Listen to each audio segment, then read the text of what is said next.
Ethiopia's foreign policy aims to create strong relations with every country based on mutual cooperation and respect. Its strategy is working tirelessly for regional and international peace and security, addressing social and economic issues as well as dealing with political and environmental agendas.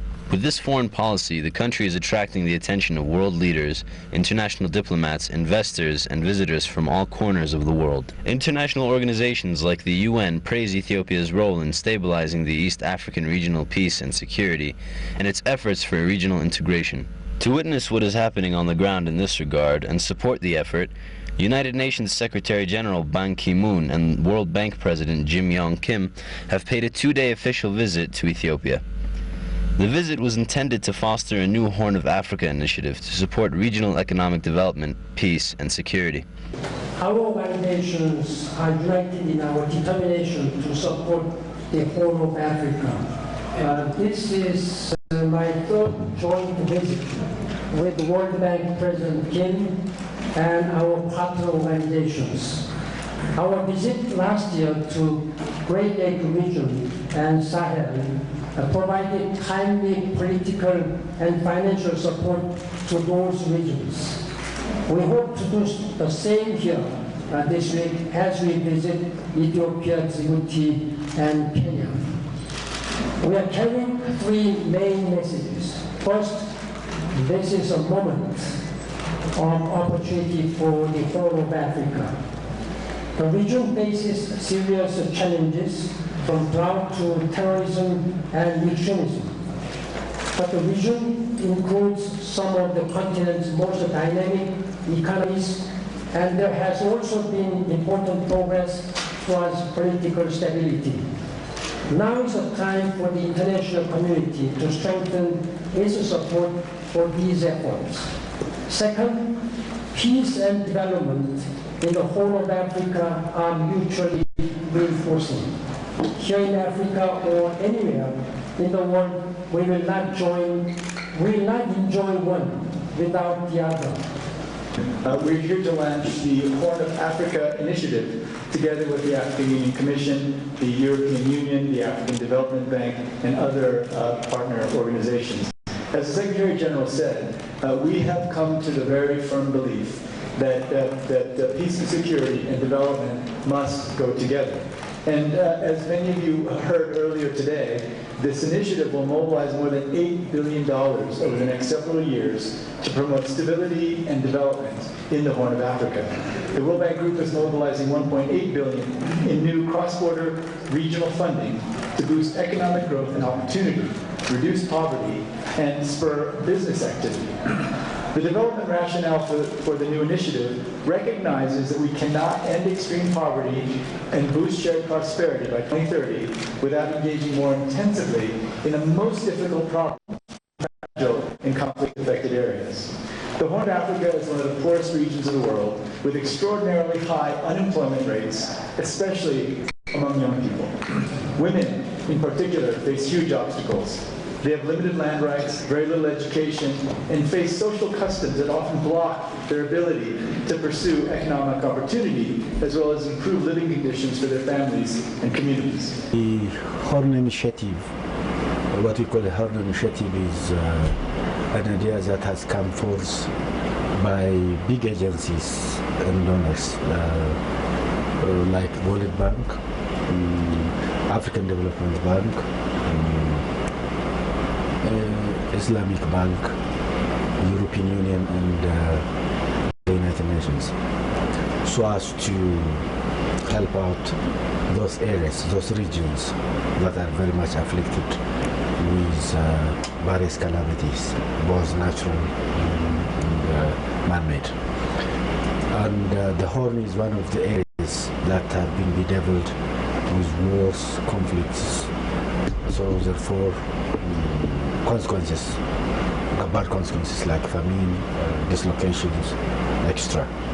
So therefore the agencies like the United Nations, the World Bank, the IMF, the European Union and others have thought out about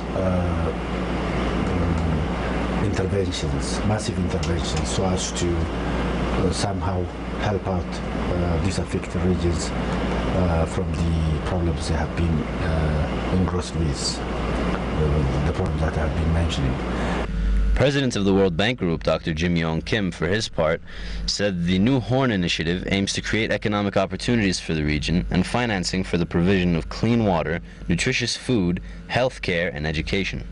The new initiative will also create more economic opportunity throughout the region for some of the most vulnerable people, including refugees and internally displaced populations and their host communities. This new financing represents a major new opportunity for the people of the Horn of Africa to make sure that they get access to clean water, nutritious food, healthcare, education, and jobs. There is now greater opportunity for the Horn of Africa to break free from its cycles of drought, food insecurity, water insecurity, and conflict by building up regional security, generating a peace dividend, especially among young women and men, and spurring more cross-border cooperation. This initiative will provide funding for energy initiatives to bring greater access to energy for the region. We'll open up trade corridors. We'll work to increase access to broadband and communications technology. We'll support especially livelihoods and job creation along the border regions. But all of this depends, of course, on the commitment of leaders in the region to peace and stability. Dr. Kim and Ban Ki-moon held meetings with Ethiopian Prime Minister Haile Mariam Desalegn and heads of international organizations as well as Horn of Africa countries' ambassadors. In their meeting, they discussed ways of promoting inclusive growth and shared prosperity in the region. The geopolitical situation or location could be one yardstick for coming here because it's a gateway to Africa, to the big Africa. It's also close to the Middle East, even to the Europe, Southern Europe. So this is one. Another factor is actually there are hopeful areas like Ethiopia, where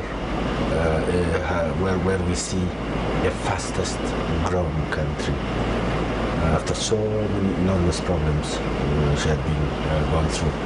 Whereas you see also very severe situations like situations in Somalia and the problem in Sudan, extra. So I think this the need for helping this region so as to create development and prosperity, so that stabilizing that region is needed. Actually, this is a third intervention on the part of these big agencies in Africa. They have once intervened in the West African part of the region, where they have felt there is a problem. And in fact, this is also perhaps one of the it's a time to come to Africa, and it's time to come to this region. It's time to help that region, and the region is lucky to get such an attention. In a joint press conference held in Addis Ababa, UN Secretary General Ban Ki-moon, President of the World Bank Group Dr. Jim Yong Kim, and other regional and global development partners expressed their commitment to strengthen the support towards the development of the Horn of Africa. During their visit, the delegation, along with Ethiopian Prime Minister Haile Mariam Desalegn, attended the inauguration of the United Nations Economic Commission for Africa's new office facility built in Addis Ababa.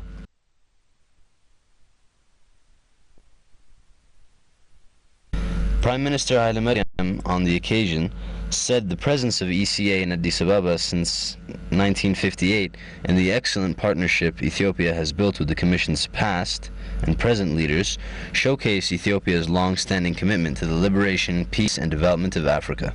Africa has come a long way since 1958. It's not an Africa of the 1960s, 70s, or even 90s. It has liberated itself from the yoke of colonialism and embarked upon an era of development, stability, and good governance. It is for this reason that I am hopeful that this building would herald the consolidation and realization of this new chapter, an era of African renaissance. Africa is now indeed in a new beginning, as it is witnessed in the good performance of many African economies. Despite this progress, however, Africa still continues to face major challenges relating to our institutional weaknesses. The current Ebola crisis is an example of this challenge. I am of the view that with a more effective international partnership for development, Africa has a great possibility in attaining this renaissance. According to the UN Secretary General, the project is one of many in a long line of cooperation arrangements with the host country, Ethiopia. In his remark, he also appreciated the people and government of Ethiopia for their continued support and cooperation, and further stated that the new building takes the existing partnership to a higher level.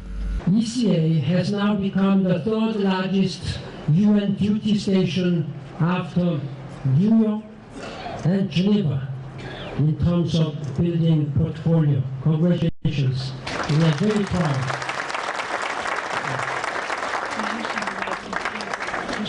This project is one of many in a long line of cooperation with our host. ECA is embarking on renovation of the Africa Hall. We look forward to continued improvements and expansion of services in the ECA compound over the next few years. It is hoped that the next decade will see the opening of a new and rejuvenated Africa Hall building. The building, which has environmentally friendly features such as natural ventilation and solar positioning, was constructed by Ethiopian companies. During the visit, General Secretary Ban Ki-moon and the World Bank Group President Jim Yong Kim have discussed with the chairperson of the African Union, Dr. Dlamini Zuma, on the ways to tackle the spread of Ebola in West African countries. Secretary General Ban Ki-moon emphasized that countries in the world should work in unison to stop the spread of the disease. He also appreciated Ethiopia's effort in deploying health professionals to Ebola-affected West African countries. I was also very heartened to learn of the recent pledges by African nations, most recently Ethiopia, Burundi, Nigeria, and Democratic Republic of the Congo, to deploy medical personnel. Regional solidarity is crucial, and I salute their courage and dedication. The president of the World Bank also promised financial support to Ebola-affected countries in an effort to stop the spread of the virus. The Ebola epidemic has been a wake-up call for many of us. We're very grateful to see Prime Minister Tedros Prime Minister Hailemariam and Minister Tedros respond so quickly and decisively. We're very appreciative of their commitment of 200 health workers.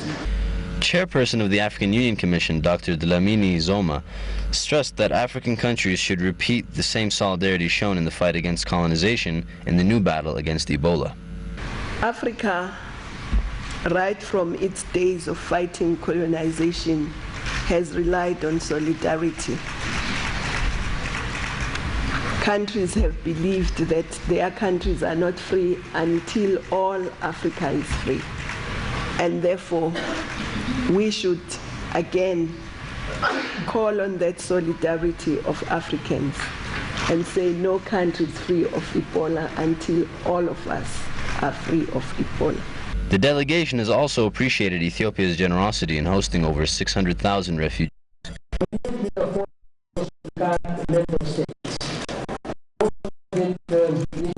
Prime Minister and Minister for Foreign Affairs, and expressed our gratitude for the country's contribution to regional peace and security, and for opening its doors to so many refugees. In our meeting with the Prime Minister and also the Foreign Minister, and briefly with Madam Zuma of the African Union, with whom tomorrow morning we'll have more in-depth discussions on how to address the Ebola outbreak. We discussed the outbreak of Ebola in West Africa and determination of the United Nations system in collaboration with the regional institutions and countries to do all in our power to beat the virus through rapid and robust action. In this battle, each day, each hour matters. The initiative of the Horn of Africa also aims to address the situation that leads women and children to flee their home countries. The initiative that has incorporated various development components is planned to be achieved by 2030. The experience that we have at home in Ethiopia is that it is possible to turn around the country in a shorter while. You know, Ethiopia has turned around, and this enormous achievement has been registered only over a few years, about nearly a little more than 10 years. So if what we are doing at home